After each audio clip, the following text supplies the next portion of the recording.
तो फ्रेंड्स अभी हम देखने वाले हैं एक एडिटर लेटर। साथ में हम समझेंगे कि एडिटर लेटर का फॉर्मेट क्या होता है, किस तरह से लिखा जाता है और इसमें क्या क्या देखने को मिलता है। एक एडिटर लेटर का यूज़ किस लिए किया जाता है। तो याद रखिए, एडिटर लेटर को हम तब लिखते हैं जब हमें एक कॉमन प्रॉब्लम जो हो वो पूरे सोसाइटी के साथ शेयर करना होता है। जैसे कि अगर समझ लीजिए आपके घर हो चाहे इलाके में कोई ऐसी समस्या है, जैसे पानी की समस्या है और इसको आप सुलझाना चाहते हैं और चाहते हैं कि सारे लोग इससे अवेयर हों, तो आप इसको एक लेटर लिख सकते हैं एडिटर के लिए, जो छपेगा और सब इसको जान पाएंगे और हो सकता है आप इसमें दूर करने में मदद कर सकें। और फ्रेंड्स अभी मैं देख आपको, अगर आप बंगाल बोर्ड के स्टूडेंट हैं तो ये लेटर आपके बुक में आपको मिलेगी। लेसन 1 का लास्ट एक्सरसाइज चल रहा है राइटिंग एक्टिविटी में। 11 नंबर क्वेश्चन के बाद आपको ये मिलेगा। और अगर आप बंगाल बोर्ड से बिलोंग नहीं करते हैं फिर भी इस वीडियो को देख रहे हैं तो आप थैंक यू सो मच। और याद रखिए, लेटर राइटिंग का फॉर्मेट एक होता है, बस केवल बीच का कंटेंट जो रहता है उसको हम लोग अपने तरह से लिखते हैं।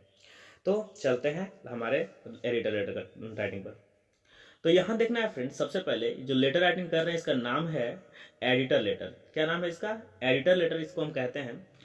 इसको हमें पढ़ना है केयरफुली, ये आपके बुक में ही है। मैं इसका केवल आपको मीनिंग बताने वाला हूँ, फिर मैं आपको एक इसके बाद एक क्वेश्चन दिया हुआ है उसको लिख करके आपको बताऊंगा कि हाँ ये कैसे होता है और इसी पर कैसे सेम हो। चलते हैं।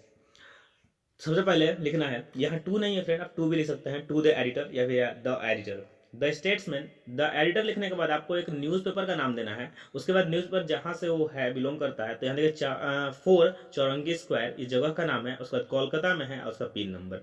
तो फ्रेंड्स ये आपको कॉमन ही रहेगा। अगर आप दिल्ली में देना चाहते हैं तो टाइम्स ऑफ इंडिया देकर दिल्ली लिख दीजिए, उसमें कोई दिक्कत नहीं है। उसके बाद पिन नंबर डाल दीजिए। इसके बाद मेन पार्ट होता है, ये लिखने के बाद आपका जो सब्जेक्ट है वो, तो सब्जेक्ट किस चीज पर है तो लिखिए irregular clearance of garbage. Irregular का मतलब क्या होता है? अनियमित रूप से। क्लियरेंस माने साफ सफाई करना, क्लियर करना, हटाना। और गार्बेज माने होता है कूड़ा करकट। यानी कि जो भी आपका इलाका है उसमें कूड़ा करकट की समस्या बढ़ गई है, उसको डेली सफाई नहीं हो रहा है, इसलिए तो इस प्रॉब्लम को हम लोग इसमें पढ़ने वाले हैं और कैसे इसको सुलझा सकते हैं, इसके लिए एडिटर कैसे लिखा जाता है हम देखने वाले हैं।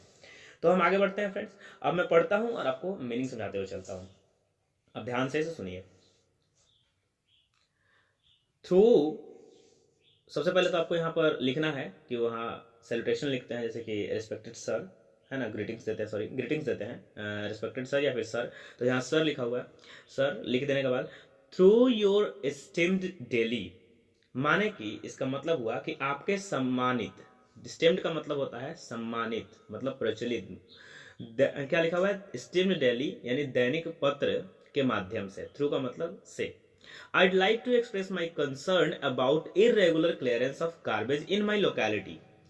मैं क्या करना चाहता हूं, तो मैं मेरे लोकेलिटी में जो गार्बेज क्लियरेंस को लेकर के इरेगुलरिटी है, यानी कि रेगुलरली मेरे लोकेलिटी में गार्बेज क्लियर नहीं हो रहा है, तो उस बारे में मैं क्या कर रहा हूं, अपनी बात को व्यक्त करना चाहूंगा। That has made the lives of the people living here unbearable, जिसने यहाँ रहने वाले लोगों के जीवन को असहनीय बना दिया है। अनबियरेबल का मतलब हो गया असहनीय फ्रेंड्स, ठीक है।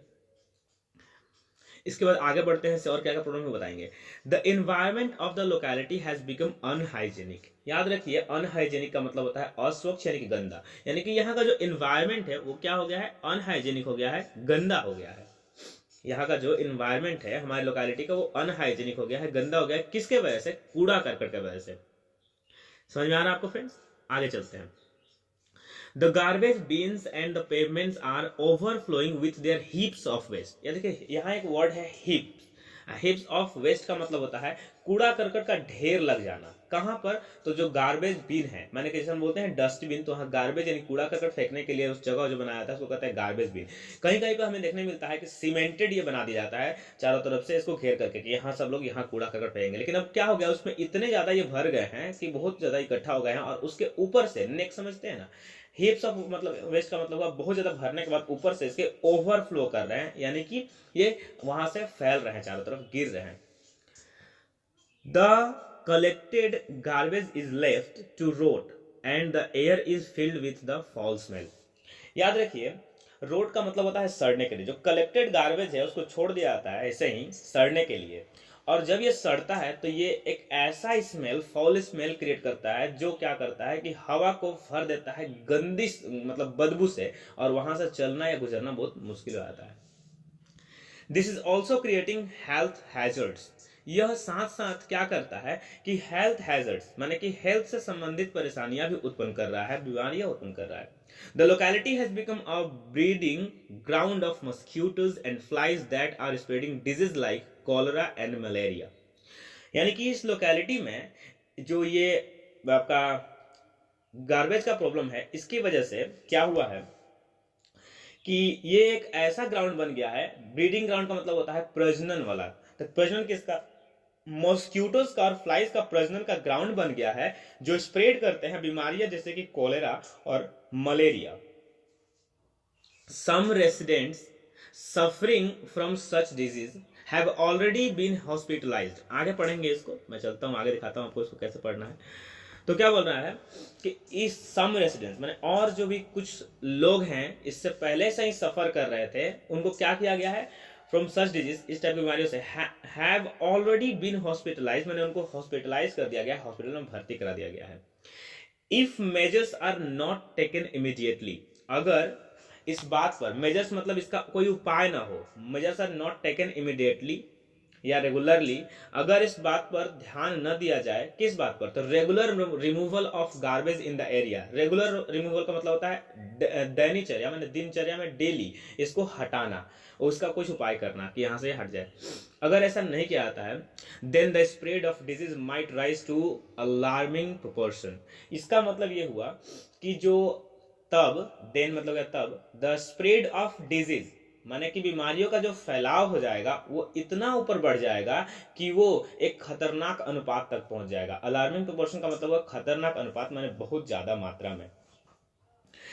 इसलिए अब लास्ट में हम लोग लिखते हैं कि हम चाहते क्या है, तो रिक्वेस्ट करते हैं, आई वुड देयरफॉर, इसलिए मैं, ऑन बिहाफ ऑफ रेसिडेंट्स, यहाँ के निवासियों के तरफ से, ऑफ द लोकेलिटी माने यहाँ के जो मेरा लोकेलिटी है उसके निवासियों के तरफ से, यहाँ रहने वाले लोगों के तरफ से, रिक्वेस्ट द अथॉरिटीज, यानी कि अधिकारियों से रिक्वेस्ट करता हूं, है ना, उनसे अनुरोध करता हूं, to arrange for regular disposal of garbage, कि वो क्या करें? रेगुलर डिस्पोजल ऑफ गार्बेज का अरेंज करें, यानी कि इस गार्बेज को, इस कूड़ा करकट को डेली यहां से हटाने की व्यवस्था करें, जो बहुत ही जरूरी है।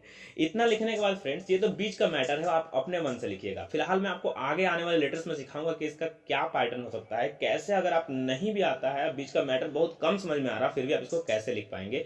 तो फिलहाल तो मैं बुक को कंप्लीट करने में लगा हूं, तो पहले बुक कंप्लीट होगा, उसके बाद मैं अलग से जब राइटिंग स्किल सिखाऊंगा तब इसमें आएंगे। तो उसके बाद जब ये सारा बात हो गया तो हम लेफ्ट साइड में लिखते हैं थैंकिंग यू।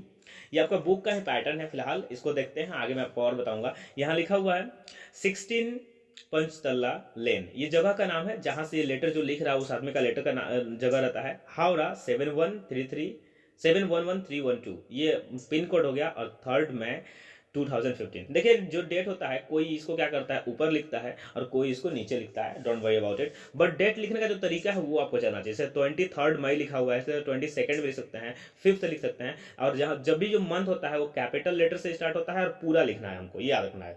2015 यहाँ दिया फिलहाल, क्योंकि आपका बुक में ही ये डेट है, लेकिन मैं आगे आपको बताऊंगा कि आप कैसे अलग अलग अपना लिख सकते हैं। फिर लास्ट में, यानी कि राइट साइड में हमें क्या लिखना होता है, ये देखिए, इस लेटर का बाएं साइड में हमने थैंकिंग यू, जगह का नाम जो लिख रहा है उसके, या जहां से लिखा जा रहा है ये, उसके बाद पिन कोड के साथ डेट, और राइट साइड में हमको लिखा गया योर सिंसियरली, नाम उस पर्सन का जिसने भी लिखा, तो रंजन घोष, यहाँ पर रंजन घोष है, अगर आप लिखिएगा तब अपना नाम डालिएगा, मिस्टर XYZ जो भी हो, या मिस XYZ।